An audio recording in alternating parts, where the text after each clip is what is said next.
আপনি হয়তো রাতের নিঃশব্দে কেঁদে কেঁদে দোয়া করেন, কিন্তু তারপরও মনে হয় আল্লাহ শুনছেন না। কেন? না, এটি নয় যে আল্লাহ আপনাকে ভুলে গেছেন, বরং তিনি আপনাকে গড়ে তুলেছেন।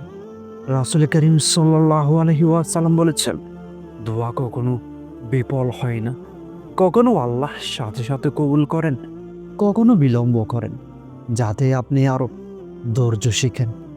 কখনো আরো ভালো কিছু দেয়, যেটি আপনি এখনো বুঝতে পারেননি। আর কখনো তিনি দোয়া স্থগিত রাখেন, কারণ আপনি এখন প্রস্তুত নয় সেই নিয়ামতের ভার গ্রহণ করার জন্য। তাই হতাশ হবেন না। আপনার দোয়া হয়তো এখনো আকাশে ঝুলে আছে। যেই মুহূর্তে আল্লাহ কুন ফায়াকুন বলবেন, তখনই সব বদলে যাবে। ততক্ষণ পর্যন্ত বিশ্বাস রাখুন, কারণ যেই দোয়া কান্না দিয়ে করা হয় তা কখনো হারিয়ে যায় না।